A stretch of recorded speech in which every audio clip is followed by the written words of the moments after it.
So, this is embarrassing. Right now, I'm in Lancaster, Pennsylvania, taking care of my aunt's house and her dogs, while she is in Hawaii. The Falcon, Sir Russell Halliday, and I made a totally sweet video to address the ongoing Deflategate Patriots controversy. In no way was it humorous or flippant. I just wanted to apologize for everything the Patriots has ever done to the whole world. My foster dog Zoe wants to apologize too. Don't you, Zoe? Kill Zoe! Kill! Kill! Good kill! Good kill! Go downstairs and make myself a cup of coffee for this subpar video shot with my iPod Touch.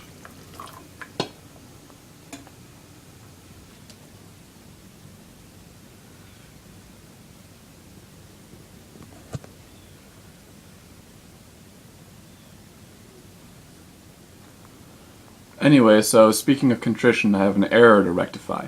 It seems I made a mistake on my Excel spreadsheet concerning the points that Eddie Lacy scored during the previous week. This means that this should be that, and this should be that. Also, Sam Rivera gets some points. I hope you guys are excited for the Super Bowl as I am, and maybe you guys enjoyed watching the Pro Bowl. I know I didn't. I never watched that shit. I do feel obligated to get you guys psyched for the game. I have one big announcement. Sam Rivera officially has the most playoff points now. One contributing factor is the extra points coming off of Eddie Lacy. Another is the strange fact that Andrew Wynn took my original dare and did not pick Beast Mode. Yes, folks, it's true. Andrew Wynn is not playing Marshawn Lynch. This means he is out of contention in the Super Bowl if Beast Mode does the Beast Mode. However, if Beast Mode does not do the Beast Mode and gets, no points, he's still in. The final point totals will roll at the end of this video as per usual, but I do kind of want to give you guys an idea of what to look for during the Super Bowl. By the way, this is my uncle's pillow, fuck the Yankees. I did the math using pen and paper, and what it looks like is the following.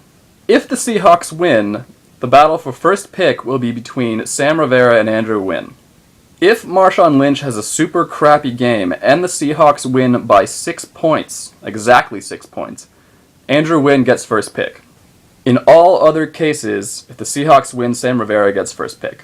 And it looks like if the Pats win, then the first pick goes to Camel!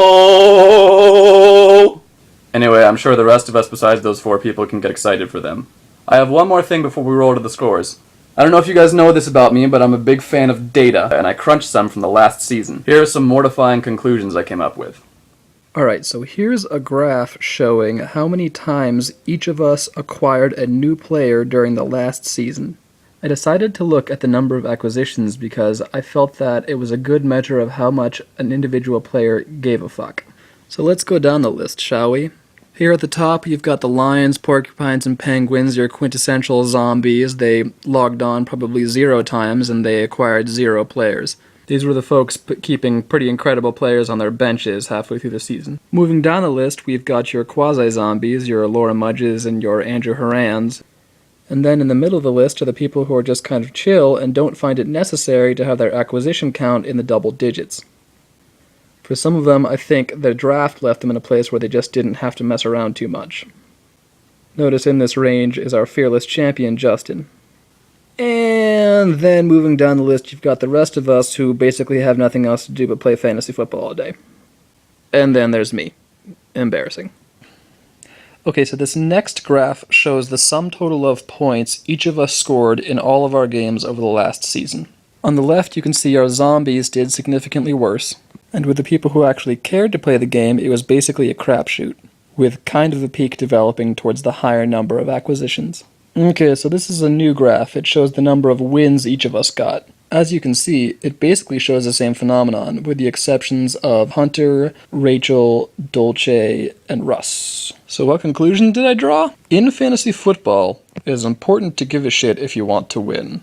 But if you want to win, it's important not to be the person giving the most shits. Obviously, this conclusion isn't statistically significant, that's why I showed you bar graphs rather than least squares regressions. Okay, that's it. Here are the scores going into the Super Bowl.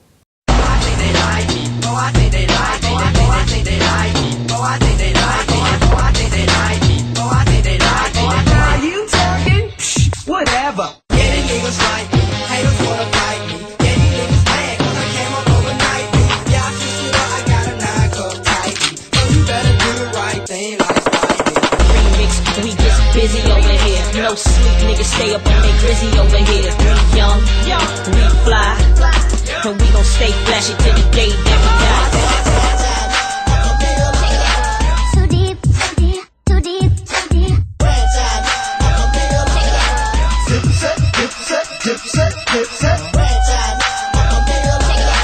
Too deep, too deep, too deep, too deep.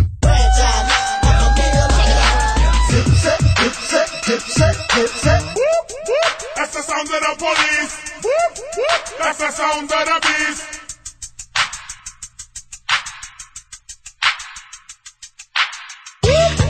That's the sound of the police. That's the sound of the beast. That's the sound of the police. That's the sound of the beast. And a whole top diamond in the bottom rose gold. And a whole top diamond in the bottom rose gold.